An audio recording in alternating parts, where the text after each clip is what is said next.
Hola, buenas tardes y bienvenidos a todos al seminario web de CHIREC Week 2019, el seminario sobre el futuro de los PMGs chilenos. Yo soy Greg Gale, el Program Director del evento y bueno, como todos saben, esta es la séptima edición de uno de los eventos líder del sector renovable de Chile y lo vamos a dar del 2 al 4 de abril. Y bueno, nada más para decir, les voy a introducir a nuestros panelistas. Tenemos a Anaís Capini, la Technical Advisor de Asesol, y Jaime, que va a ser la moderadora de nuestro seminario. Jaime Solaún, Managing Director de Chile, Solarpack. Matías Anel, Managing Director Chile para Solentix, y Pedro Pablo Torres, Commercial Manager de Tritec Intervento. Bueno, gracias a todos nuestros panelistas para participar y Anaís, te dejo la palabra. Bueno, muy buenos días a todos. Vemos que tenemos muchos asistentes ya conectándose. Buenos días, buenas tardes a los que ya están en el futuro, que están desde lejos. Y vamos a partir estas preguntas un poco que nos explique, Jaime, cuáles son las características principales de los PMGD y si existen cambios previstos en la regulación.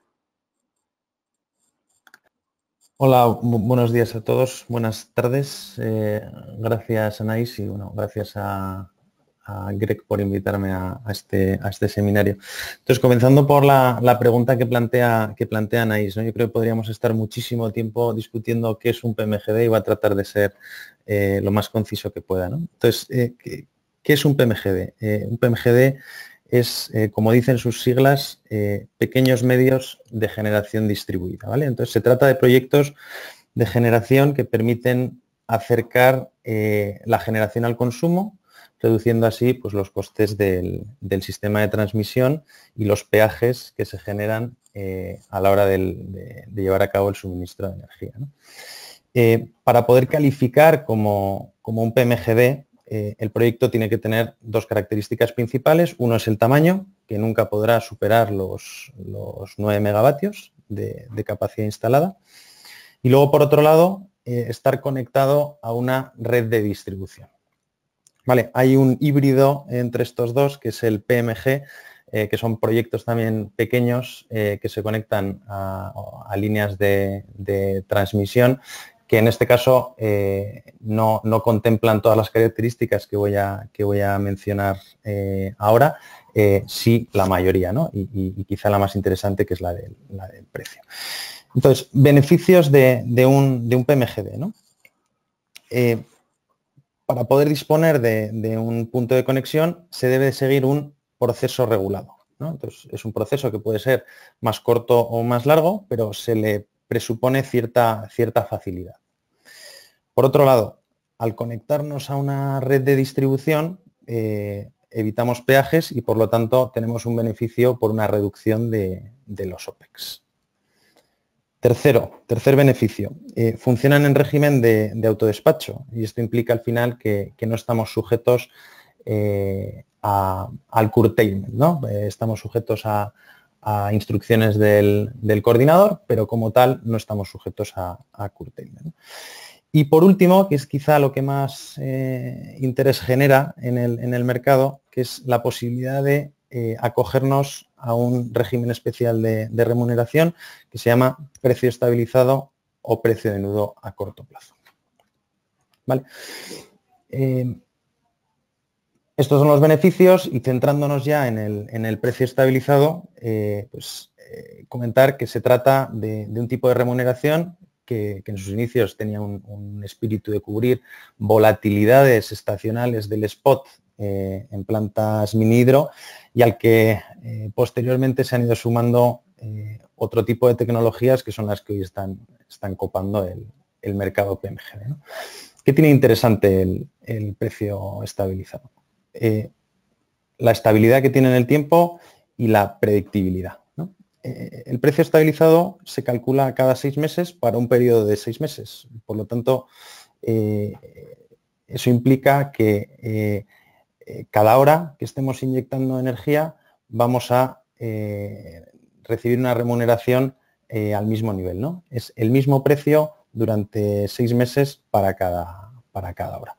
Por lo tanto, un generador que esté inyectando a precio estabilizado tendrá un conocimiento de cuál va a ser en ese periodo de 6 meses siguiente el precio que va a recibir por la inyección de energía, ¿no? Por otro lado, el método de cálculo del precio estabilizado parte de la base de cuál es el promedio de los PPAs existentes en el mercado, ¿no? Básicamente, se calcula el precio promedio de las transferencias reales que han ocurrido en los últimos 4 meses de los PPAs bilaterales y los PPAs con clientes regulados. Al final existe una información real en el mercado y pública de cuáles son esos PPAs, con lo cual, oye, podemos adelantar y cuáles son las características de esos PPAs, con lo cual podemos adelantar de alguna manera cuál va a ser el precio futuro, ¿no? De alguna manera. Entonces, este precio promedio, que si bien se ajusta a una proyección del spot definido por la CNE, supone un verdadero anclaje a la hora del cálculo del precio estabilizado en estos PPAs, ¿no? Entonces, esto nos da cierta predictibilidad de cuál va a ser el precio estabilizado en el medio y largo plazo, ¿no? O corto, medio y largo plazo. Entonces, como conclusión de cuáles son las características de un PMGD, ¿no? Tienen beneficios a la hora de la interconexión, ¿vale? Tiene una reducción de los OPEX por evitar peajes, evita de alguna manera el curtailment y luego pues tiene una estabilidad y una predictibilidad en precios pues que lo hacen atractivo tanto a equities como a bancas, ¿no? A bancos. Y eso es, bueno, una realidad que se ve hoy en el mercado. Existen, la segunda parte de la pregunta, ¿no? Existen cambios previstos en la regulación. La realidad es que, bueno, se habla mucho de PMGDs estos días porque hay mucha gente que está desarrollando, mucha empresa que está desarrollando PMGDs, ¿no? Entonces, hoy existe encima de la mesa un borrador de norma que define que para poder lograr esa interconexión deberás de cumplir con una serie de condiciones, ¿no?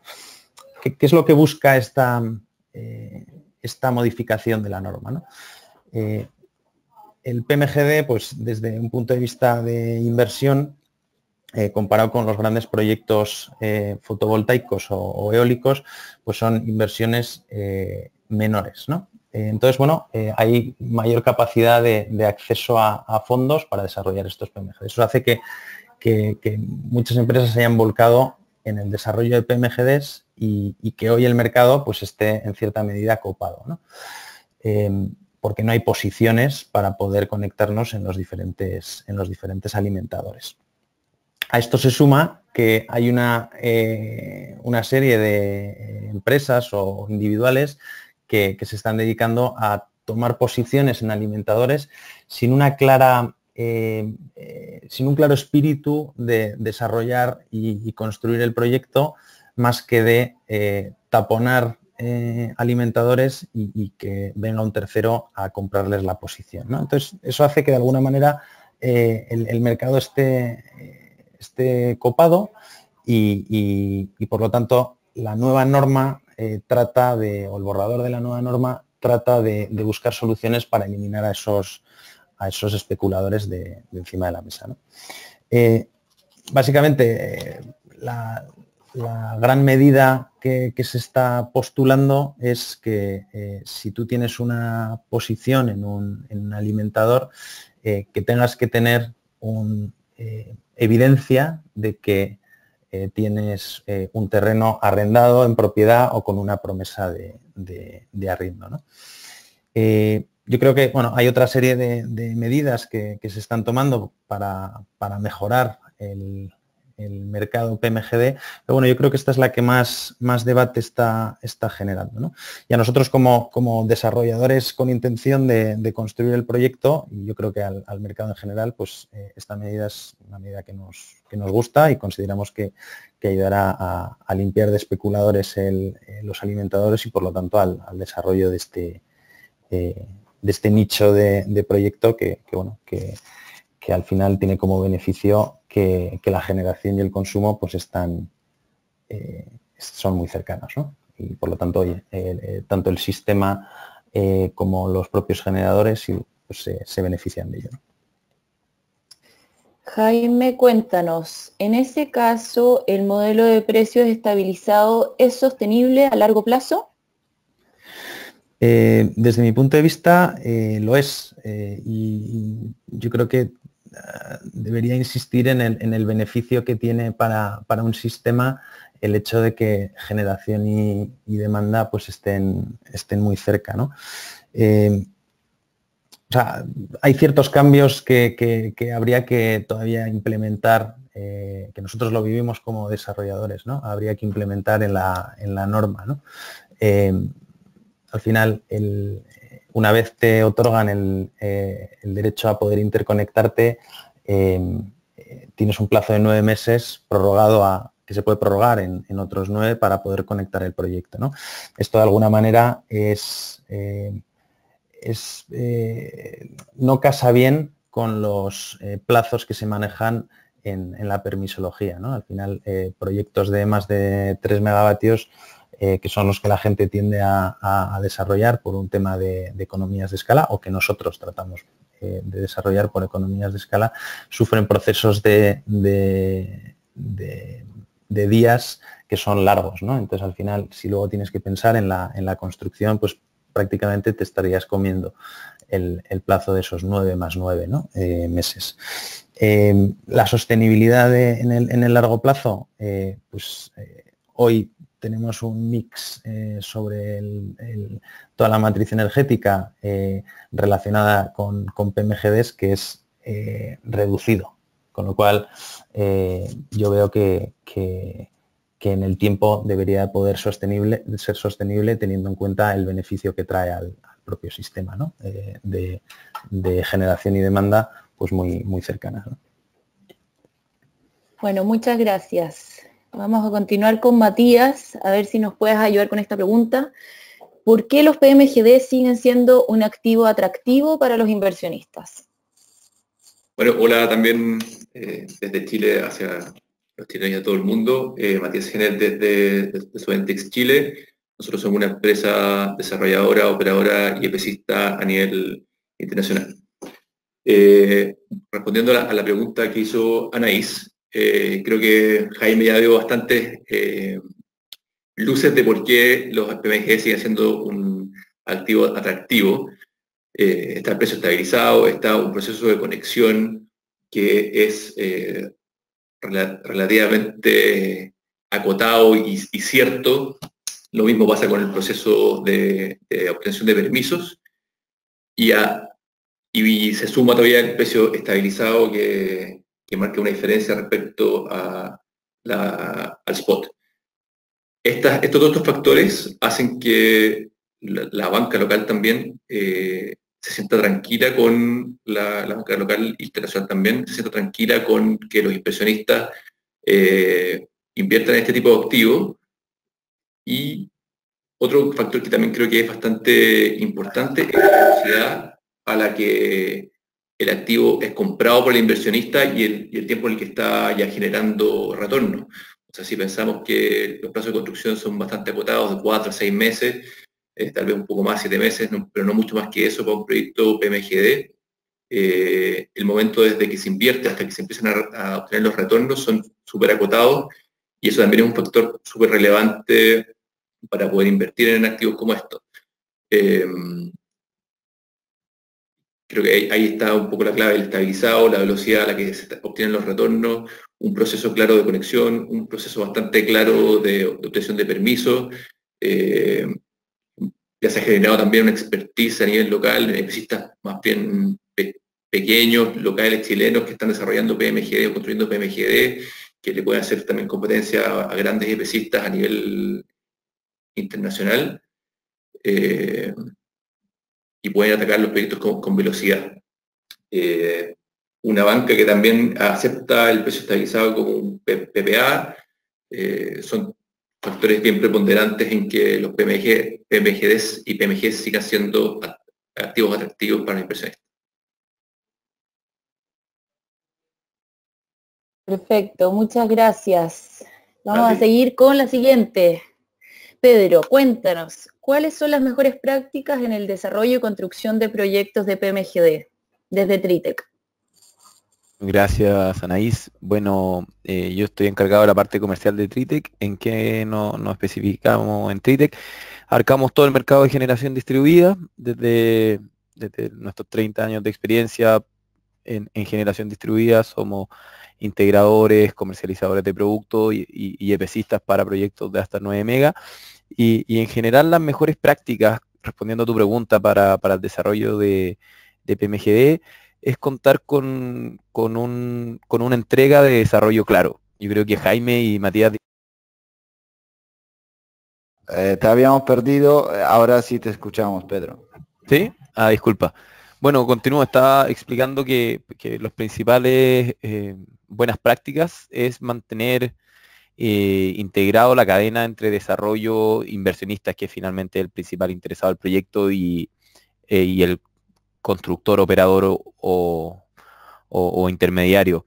En ese punto, yo creo que bien lo mencionaba Matías y Jaime, el tiempo necesario para desarrollar el proyecto, revisarlo, hablar con las autoridades y básicamente llegar a la fecha de conexión con todo listo para no perder el cupo, es lo más crítico. Entonces, en ese sentido, la normativa es perfectible en muchos sentidos. Primero, en el sentido de tratar de eliminar a los especuladores que tratan de llenar cupos con proyectos que les falta mucho o que no tienen el fin de construir finalmente por un interesado final. Y por el otro lado, cubrir los procesos de que los PMGDs quizás que tienen más sencillo el camino, no son los que son superiores a 3 megas, sino que son los inferiores a 3 megas, y esos proyectos lamentablemente aún no tienen una economía de escala tan grande como para ser totalmente interesables por los inversionistas. En ese sentido, la permisología de los proyectos de más de 3 megas se vuelve un poco complejo con los timings a desarrollar en función de la normativa local, de la autoridad ambiental y lógicamente de las aprobaciones necesarias para construir un activo que tiene que durar 25 a 30 años en el largo plazo. El modelo yo lo encuentro bastante certero. El principal incentivo de autodespacho, de seguridad en la conexión creo que ha detonado el boom de PMGD, el precio estabilizado que les permite a los inversionistas y actores o stakeholders financieros tomar una posición de corto plazo para invertir en proyecto, construirlo y ponerlo después a venta como un paquete. Yo creo que es lo más interesante. Y en esa etapa inicial vemos que hay mucha actividad, mucho interesado, lo que es bueno porque el mercado se desarrolla rápido, permite un poco a tratar más proyectos al mismo tiempo, pero también tiene sus contratiempos que no es lo mismo construir en 2 proyectos 18 megas que construirlo en 6 proyectos de 3, en donde yo tengo 6 problemas distintos, que trabajar con 6 probablemente distribuidoras y en 6 proyectos distintos donde requieren ingeniería, requieren tratamientos de problemas puntuales. Lógicamente ese poder de decisión se pierde y se desagrega en el poder de negociación que tiene Chile o los desarrolladores chilenos o internacionales que estén en este mercado versus el nivel de compra mundial en el boom solar que se está viendo en el mundo. Entonces, en las mejores prácticas, para resumir un poco, creo que la integración es fundamental y perfeccionar un poco el tema de los falsos desarrolladores o los intermediarios que finalmente toman posiciones a largo plazo, que son 9 o 18 meses, y dejan muchos proyectos estancados. Anaís. Jaime o Matías, que si quieren aportar sobre las mejores prácticas en el desarrollo y construcción de este tipo de proyectos. Claro, bueno, soy Jaime. A ver, yo creo que comentaba hace un segundo Pedro, ¿no? Que al final un proyecto PMGD, que a nosotros nos ocurre, ¿no? Un proyecto PMGD básicamente nos consume un tiempo muy similar a un proyecto que pueda estar adjudicado en la licitación de distribuidoras, ¿no? Al final, el proceso de permitting para un proyecto de más de 3 megas, pues es muy similar, ¿no? Entonces, claro, al final hay que cumplir una serie de plazos, ¿no? Los 18 meses máximo que comentabas, si eso le restamos los 7 meses de construcción que comentaba Matías, nos quedamos con 11 meses para sacar adelante todos los permisos, ¿no? Que es un plazo en el que si se te tuerce algo por el camino, pues vas a tener poco margen, ¿no? Teniendo en cuenta que una vía te puede llevar alrededor de 7-8 meses, pues queda poco margen para todos los permisos sectoriales. Entonces, bueno, aquí en cierta medida yo creo que una de las prácticas que yo creo que es habitual en el mercado es lanzarse con riesgo previo o sea, adjudicar días de alguna manera previo a tener el ICC otorgado, ¿no? El derecho a conectarte, ¿no? Eso es una mejor práctica para poder cumplir con los plazos, pero desde mi punto de vista pues no debe de ser la práctica, ¿no? Y de ahí el hecho de que con este boom de los PMGDs, pues yo creo que hay cierta atención de la comisión pues para tratar de que los trámites sean más rápidos, ¿no? Y luego, por otro lado, yo creo que al final armar carteras, ¿no? Armar carteras de proyectos, pues si bien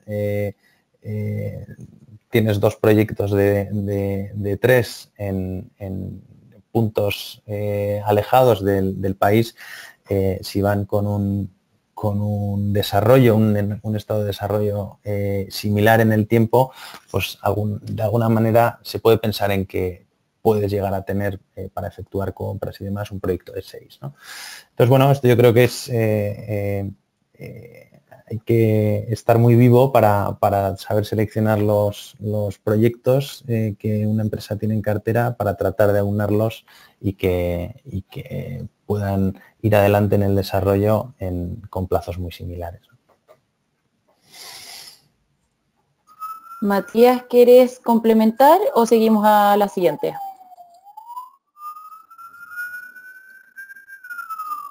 Matías. Perfecto. ¿Aló? Que no. Ya, ahí se desbloqueó, ahí te escucho. Sí, no te tenemos bloqueado el micrófono, se bloqueó, nadie sabe por qué. Ya. Oye, no, yo creo que quería complementar un poco las respuestas que dieron Pedro y Jaime. Yo creo que hay 2 máquinas que tienen que estar aceitadas. Una en la máquina del desarrollador, que ahí, como comentaba Jaime, hay que tener muy claro el tema de los tiempos de los procesos de creación de impacto ambiental para los proyectos de 9 megas, los procesos de pertinencia para los proyectos de 3 megas, los permisos ambientales sectoriales, temas legales de contratos de arriendo, servidumbre, etcétera. Y también hay que tener aceitada la otra máquina, la del inversionista, la del comprador que decide comprar un proyecto en estado ready to build y que tiene que estar preparado para hacer una revisión del proyecto de manera rápida, que pueda tomar una decisión rápida de compra, pasar ese paquete que está comprando, paquete de un proyecto, de varios proyectos, rápido a un EPCista, donde ya tenga un contrato de EPC ya negociado y que pueda pasar a construcción lo antes posible, porque si bien los tiempos de construcción son acotados, también los plazos de vida de los permisos, y en especial del ICC, también son súper acotados. Entonces es rápido que es necesario que estén esas 2 engranajes o esas 2 máquinas siempre funcionando en pos de sacar los proyectos lo más rápido adelante posible. Ese era mi comentario a las mejores prácticas, que no solamente tienen que estar en el lado del desarrollador, sino que también en el lado del inversionista. Bueno, muchas gracias, Matías. Vamos a seguir con la siguiente. ¿Cuáles son las estrategias para desarrollar carteras de proyectos PMGD? Me gustaría que todos pudieran participar en esta pregunta y partamos con Pedro, que fue el primero que contestó antes. Gracias, Anaís. Uy, estrategia hay mucha. Yo creo que tiene uno que conocer en qué lugar de la cadena está mucho. Nosotros como TIRE, que estamos en la cadena de construcción y estamos tratando de optimizar los procesos, pero nos ha costado mucho porque generalmente nos meten en el proceso del proyecto en donde tú en 2 semanas tienes que tener actualización de todos los presupuestos, un presupuesto estimativo de operación y mantenimiento para los primeros 2 años, validar los estudios geotécnicos, validar los estudios hidrológicos, validar que no van a tener problemas constructivos, y porque ese sobrecosto no se lo puedes traspasar al inversionista, a pesar de que nadie va a querer asumir ese sobrecosto, pero es parte de que el desarrollo venga con un riesgo mitigado. Y las estrategias son varias. Yo creo que es justamente integrarse en la cadena lo más fuerte posible. Uno no puede hacerlas todas, pero puede estar bien conectado con la gente que conoce esos temas, tener un flujo de caja siempre preparado para tomar la decisión en 2 semanas y darle a una notice to proceed avanzada para iniciar ese proceso, porque finalmente parece largo estos 18 meses, pero si lo miramos a temas constructivos, claro, el proyecto se construye en 2 meses, pero tú tienes que engranar todo, como decía Matías, para que eso funcione. Y para eso uno tiene que estar trabajando en 3, 4 proyectos al mismo tiempo, ojalá juntar timing para que ese volumen sea representativo para el inversionista y para el proveedor finalmente, para que cumplan los plazos. De lo contrario, tú no vas a tener una prioridad, se te va a olvidar el costo del tiempo y ahí el proyecto se te va de las manos. Entonces, es distinto cuando uno efectivamente tiene el conocimiento solar, pero tiene el conocimiento solar en un sector y no tiene el conocimiento con la distribuidora particular, de la normativa legal, de lo necesario para la permisología, para que te aprueben un permiso de construcción que puede demorar 3, 4 semanas si tienes suerte.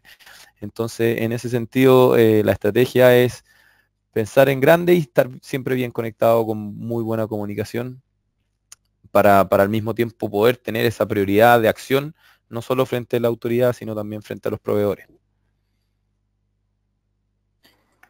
Bueno, muchas gracias. Jaime, tienes tus propias estrategias, yo me imagino. Puedes, si quieres, agregar alguna parte financiera o cómo lo ven ustedes desde SolarPack. Bueno, nosotros tenemos la suerte, y así lo veo yo, de que estamos en SolarPack en toda la cadena de la solar fotovoltaica, ¿no? Desde desarrollo, financiación, construcción y operación de plantas, ¿no? O sea, al final nosotros desarrollamos, invertimos y también nos construimos, ¿no? Entonces, bueno, nosotros gracias a eso pues tenemos cierta flexibilidad y sobre todo tenemos un conocimiento de los proyectos muy al detalle, ¿no? Y desde el principio pues podemos planear una estrategia definida, que obviamente en etapa de desarrollo pues la teoría es muy bonita y luego, bueno, van saliendo problemas que hay que ir atajando, ¿no? Nosotros, claro, como inversores estamos muy enfocados en la parte financiera de los proyectos, ¿no?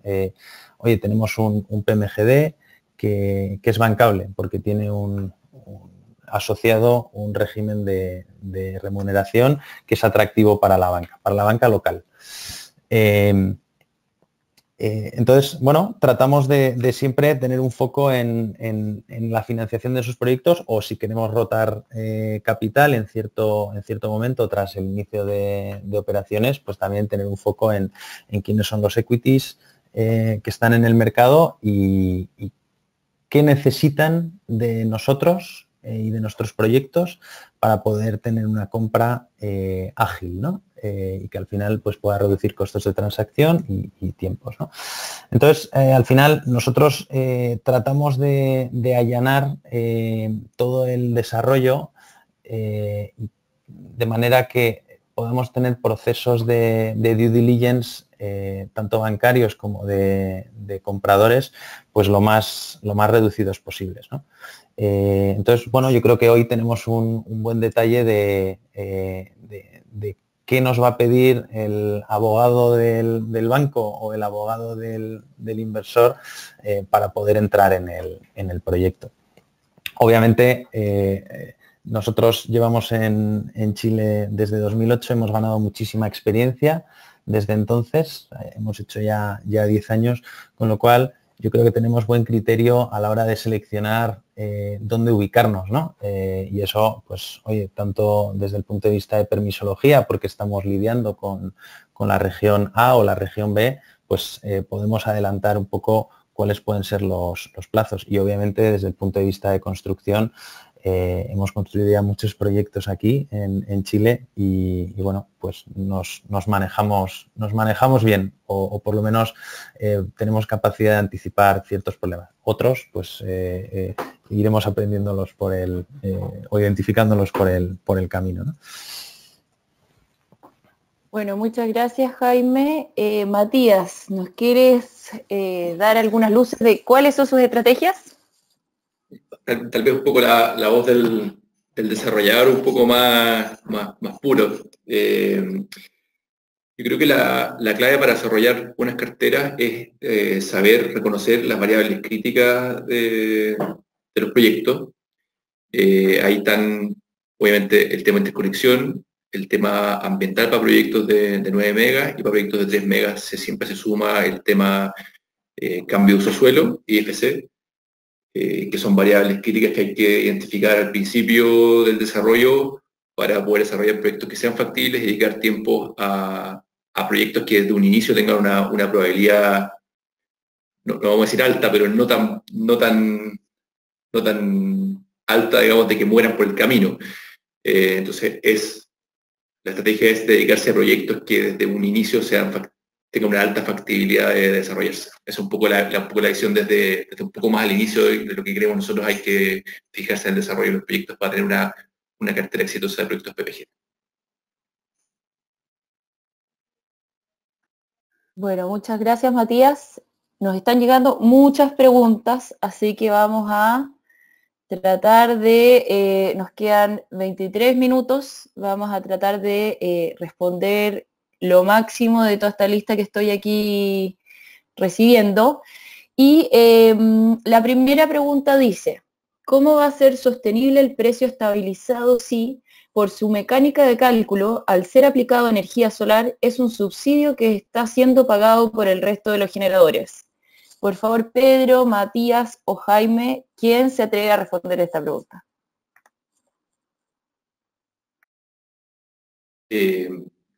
Yo tengo una pequeña visión. El precio estabilizado es en el fondo un promedio de los contratos del mercado.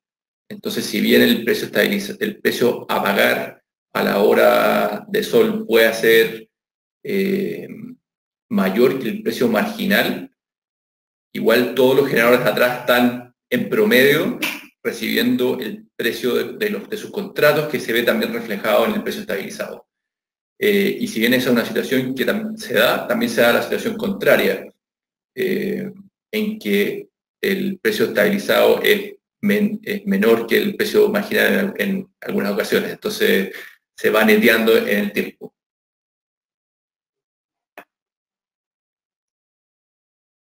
¿Alguien quiere agregar algo por aquí? Jaime, Pedro. Bueno, yo no puedo estar más de acuerdo con Matías. Y de hecho, si hoy vemos cuál sería la tendencia futura del precio estabilizado, obviamente dependemos del spot, ¿no? Pero vemos una tendencia a la baja de este precio, ¿no? Y siempre se compara con el spot. Oye, yo no sé si con el spot siempre se compara con el spot hoy, porque al final el precio estabilizado pues tiene un delta en contra, ¿no? O a favor de otros, ¿no? Pero eso se puede dar la vuelta, ¿no? Como bien menciona Matías. Entonces, bueno, yo creo que hay que recalcar el anclaje que tiene a los PPAs, ¿no? Que realmente es un poco lo que mueve el mercado, ¿no? Perfecto, muchas gracias. Vamos a seguir a la siguiente para ver si podemos responder. Ya tenemos como 15 preguntas, así que vamos a ver a la siguiente. ¿No creen que este boom ocasionado por el precio estabilizado es débil toda vez que puede ser cambiado en cualquier momento y a una vez que alcance un tamaño de los incumbentes puede litigar para que se cambie el cálculo toda vez que no lo pueden obligar a subsidiar? ¿Quién quiere responder? A ver, eso, bueno, soy Jaime, eso voy a tratar de responderlo yo. O sea, efectivamente, bueno, mencionábamos hace un segundo que en el mercado se habla del precio estabilizado, ¿no? Yo lo veo como que realmente hoy es una porción pequeña el PMGD, por lo tanto, en el total de las transferencias, las que hay relacionadas con el PMGD, pues siguen siendo pequeñas. Obviamente, hoy se habla o se pone en duda por algunos sectores, se pone en duda si debe continuar o no la remuneración a precio estabilizado. Hay una cosa que a los inversionistas yo creo que les tiene que dar cierto confort, es que jamás podrían tocar la remuneración de proyectos que ya están construidos, ¿no? Por al final sería cambiar las reglas del juego. Desde mi punto de vista eso no debería de ocurrir. De aquí a futuro, bueno, oye, la norma podría cambiar, pero yo entiendo que una vez tienes adjudicado un derecho para conectar, eso no debería de ser así, porque ya hay decisiones y gasto que se ha tomado y que bueno, que al final pondría muy nervioso tanto a inversores como a bancos, ¿no? Que yo creo que al final tienen cierto poder, ¿no?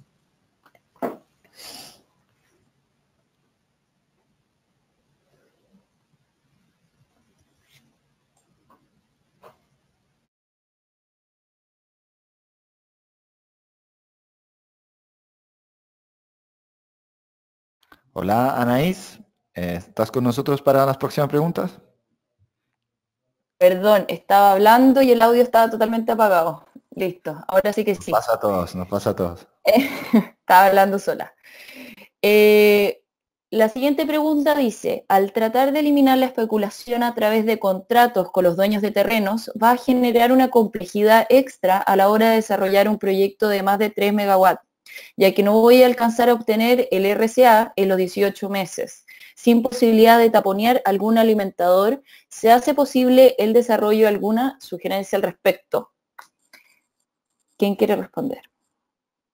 A ver, ¿quién va a desbloquear el audio en este minuto? Matías. Lo que entendí de la pregunta es que esta persona pregunta respecto a la modificación que se está tratando de introducir, o sea, va a introducir al reglamento para que el FT tenga que venir con un contrato de arriendo.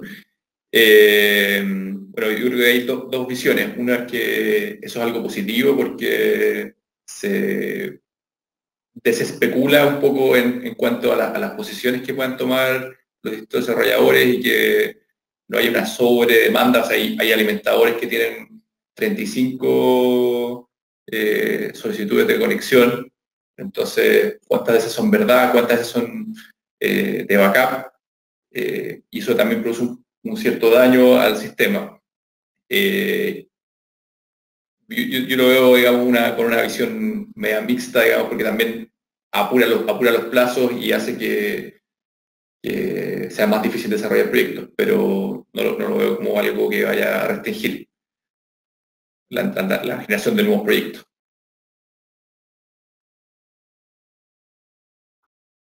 Bueno, eso. Muchas gracias, Matías. Siguiente pregunta. ¿Cómo vais resolviendo los retrasos y el incumplimiento de plazos de respuesta en el proceso de solicitud de conexión a la red? Bueno, ahí voy a contestar yo. Pedro, eso ya es pelear muy duro. Yo creo que en eso la SEC podría tener un rol un poquito más fiscalizador, las mismas distribuidoras también un rol más diligente, pero en definitiva no hay una receta. O sea, uno corre con el proyecto contra los distintos plazos y las respuestas se están demorando. Lo vemos en NetBilling, lo vemos en las distribuidoras tienen su proceso, y es algo malo el sistema, no hay ninguna receta. No se puede solicitar que ellos estén más fiscalizados, porque finalmente el proceso fiscalizatorio tampoco es más rápido que el proceso de respuesta, y en definitiva uno tiene que prever eso, prever los tiempos y tomar riesgo. Eso es muy complejo para el constructor, muy complejo también para el desarrollador, pero en definitiva a eso apunta la modificación, a que volvemos al tema anterior.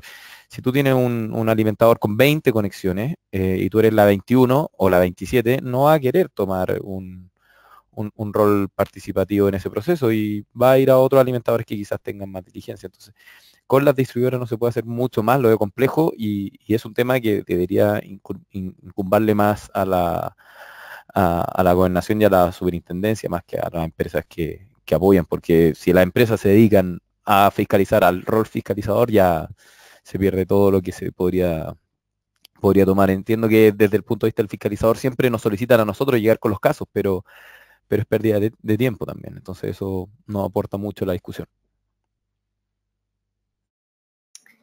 Muchas gracias, Pedro. Esta pregunta yo creo que va más bien para Jaime, porque hablan sobre la experiencia de España, sobre las primas, así que trata de escucharla. Es un poco larga, pero voy a tratar de explicarla lo mejor posible. Dice, por favor, pregunten por lo esencial, precio estabilizado.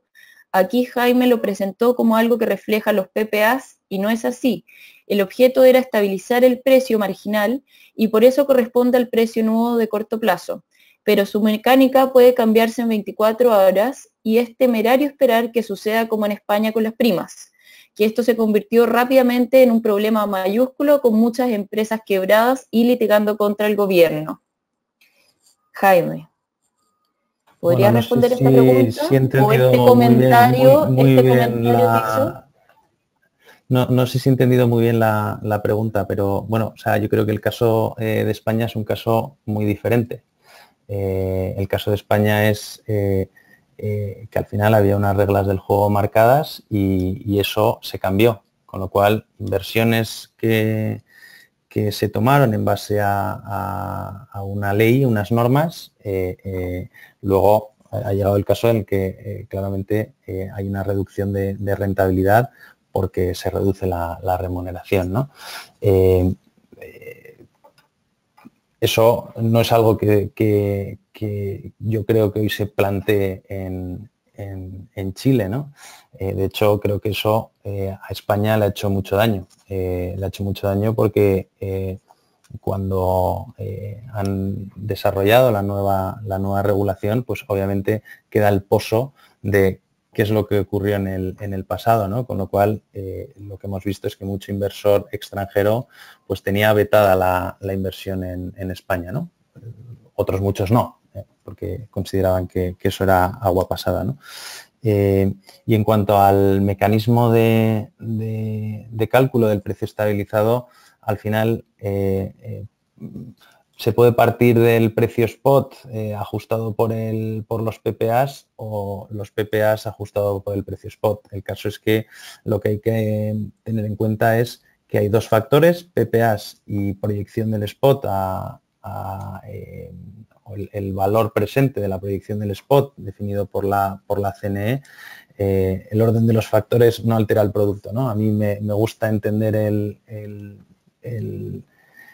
precio estabilizado como un subyacente de PPAs ajustado por el spot, porque creo que es así. Hay una predictibilidad tal que realmente está definida porque hay unos PPAs en el mercado, ¿no? Y eso es lo que pesa desde mi punto de vista en el cálculo del precio estabilizado. De hecho, nosotros, bueno, que contratamos estudios de mercado recurrentes para nuestros proyectos, vemos que claramente hay una tendencia a la baja progresiva del precio estabilizado, pues porque se asume que va a haber unas nuevas licitaciones en donde se van a cerrar PPAs que van a ir también a la baja, ¿no?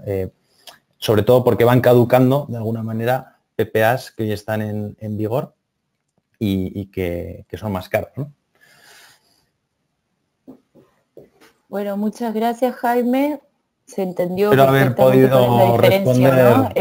La responder diferencia la entre pregunta. lo que pasó en España y lo que está pasando acá. La siguiente pregunta, si la puede responder alguna empresa o que sepa sobre la diferencia entre eólico y solar, dice, con respecto a la legislación, se prevé que la norma tenga alguna diferencia en cuanto a los tiempos de proyectos eólicos y solares, considerando que los proyectos eólicos necesitan torres de medición de 12 meses. ¿Alguien está viendo ese tipo de temas? Matías y Pedro se conectaron. Matías, si puedes contestar primero, por favor. Nosotros puntualmente no estamos viendo proyectos eólicos, pero es cierto que la banca exige estadísticas de largo plazo, digamos, un año yo creo que es hasta poco, 2 años me parece como un tiempo más razonable, por la variabilidad interanual que tiene el recurso eólico. Y me parecería lógico que haya una extensión, tal como se hizo con las hidro, que pueden extender el ICC por 18 meses, o sea, 9 más, o sea, no sé si eran 9 más 18 o 18 más 9, pero tienen 9 veces más que de ICC que los proyectos solares y eólicos. En esa línea, también creo que la legislación debería cambiar a que proyectos que tengan una DIA también tengan un plazo más prolongado de vigencia de ICC, porque los procesos de declaración de impacto ambiental son ciertamente más largos que los de una pertenencia ambiental. Y en ese caso, Matías, ¿sabemos si es que existen estos cambios en la reglamentación o es una cosa que a nosotros nos gustaría que pasara? Por lo menos a mí me gustaría que pasara, creo que sería positivo que pasase. No sé si está metido en el cambio, no lo he leído tan a fondo. Ok, muchas gracias. Pedro, ¿tienes algún comentario?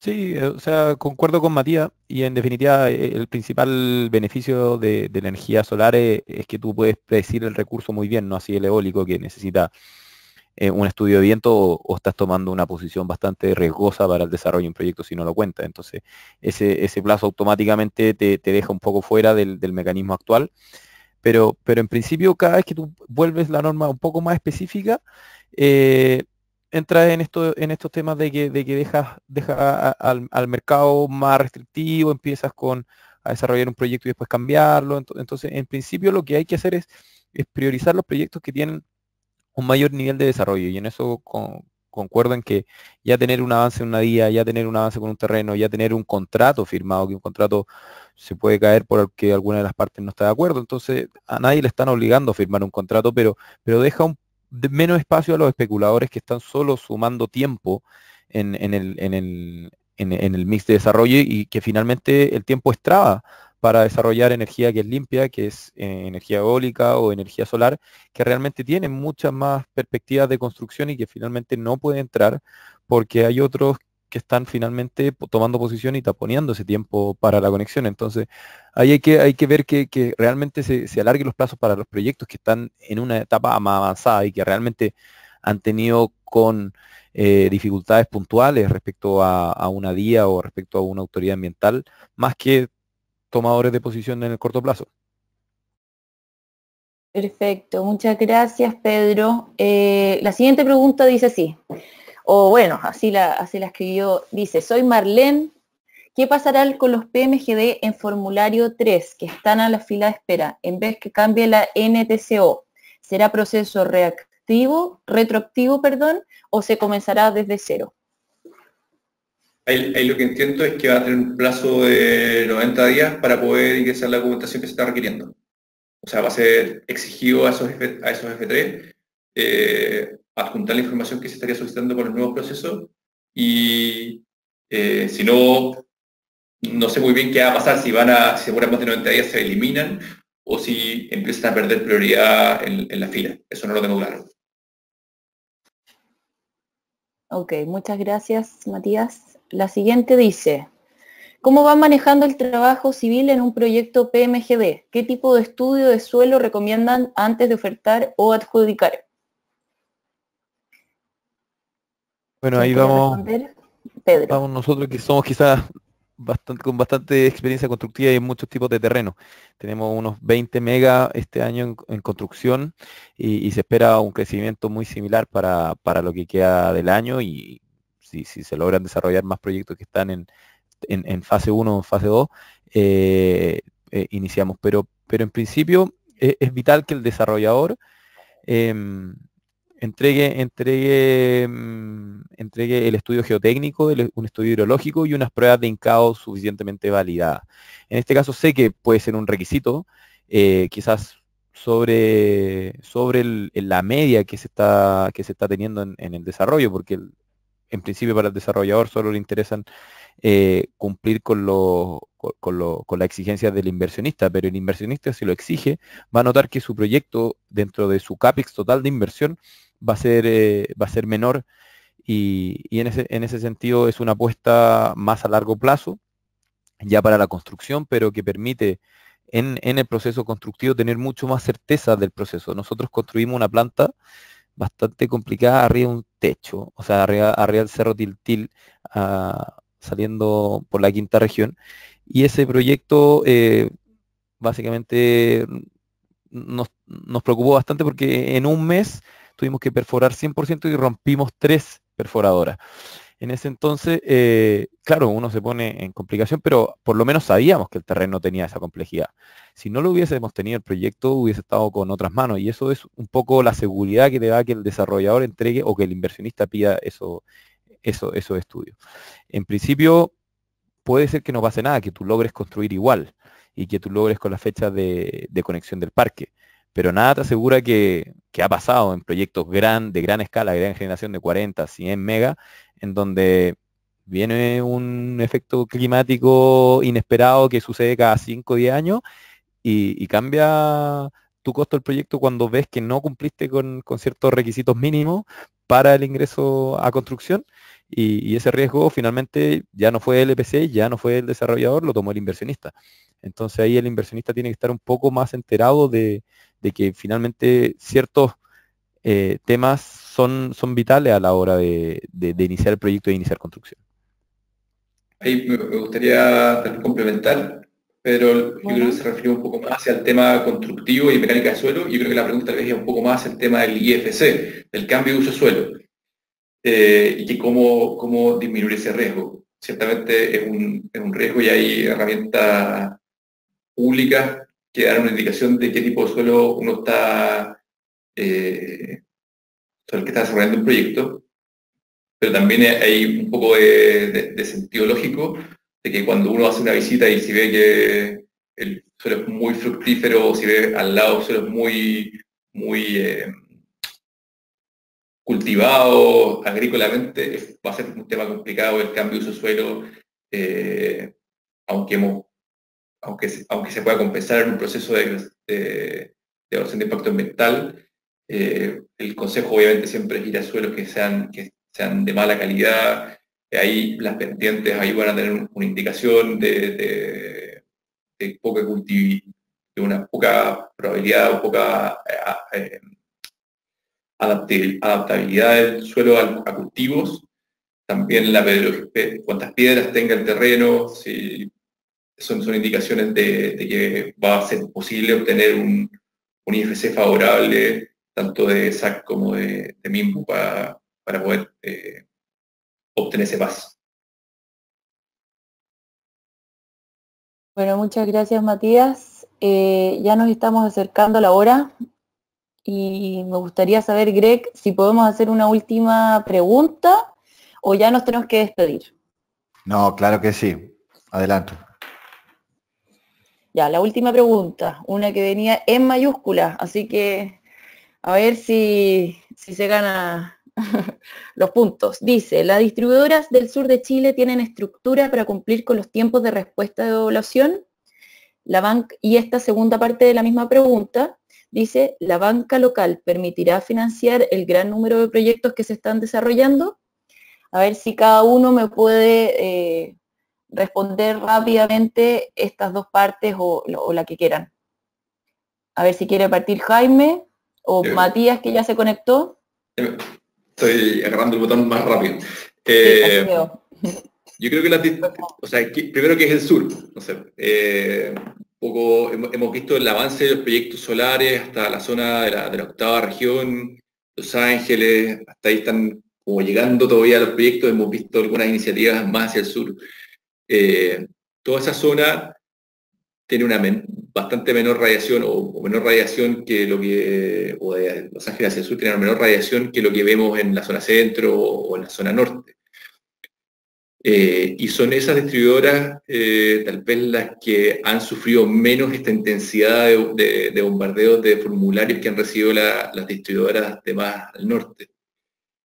Pero, por lo menos en mi experiencia personal, Saesa y Frontel tienen una experiencia bastante prolongada con la respuesta de formularios, porque hubo también un boom de las pequeñas hidroeléctricas hace un tiempo y están acostumbradas a estos procesos de conexión, tal vez no en la intensidad que se está dando en la zona más norte. Y la segunda pregunta era respecto a si va a haber espacio en la banca para financiar todo el potencial de PMGD. Yo creo que sí. Yo creo que hay inversionistas, equity funds y banca que está dispuesta a financiar muchos más megawatts en proyectos PMGD. Claro, yo creo que no solamente es la banca la banca en sí misma, sino que hay muchos grupos y muchos family office que ahora están justamente invirtiendo y haciendo fondos renovables para este tipo de proyectos. Entonces es un lado de banca más proyectos o fondos privados que se están interesando en carteras bastante grandes también. O sea, estamos viendo varios inversionistas que están armando proyectos de 20, 30 PMGD, justamente para hacerlo más interesante para estos family office. Jaime o Pedro, ¿quieren cerrar? ¿O quieren dar ahí algún complemento sobre el tema de las distribuidoras del sur de Chile y el tema de que si la banca local está dispuesta a financiar? Sí, bueno, en relación a las distribuidoras más al sur, bueno, nosotros hemos tenido experiencia con muchas distribuidoras en general y yo creo que es verdad que la mayoría de las distribuidoras más al norte son, bueno, pues tienen una carga de formularios elevada y al sur están más desahogadas, ¿no? Pero tienen, como decía Matías, experiencia previa por las hidro y nuestra experiencia es que nos atienden muy bien. Y bueno, por ahí no tenemos duda de que eso seguirá siendo así, ¿no? Y en cuanto a al tema financiero, ¿no? Vemos que generalmente los PMGDs, la financiación ha sido cosa de 2-3 bancos locales.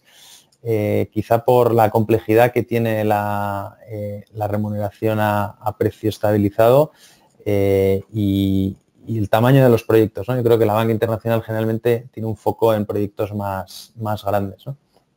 Pero vemos cada vez más a banca internacional ir a financiar carteras de proyectos PMGD, ¿no? Está claro que no van a entrar a financiar un proyecto standalone, pero oye, si hay una cartera razonablemente grande, ¿por qué no?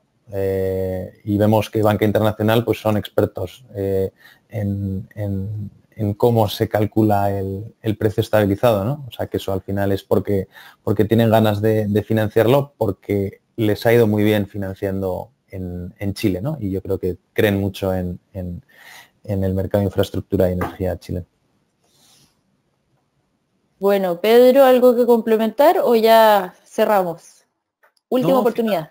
Sí, no, finalmente yo creo que el mecanismo de precio estabilizado finalmente, a pesar de que puede ser mirado como un subsidio a corto o largo plazo hacia arriba y hacia abajo, que eso es lo interesante, es solo un incentivo a quitarle una incerteza al financista y a la banca, que todos necesitan el financista para poder ingresar con el proyecto ya en etapa avanzada.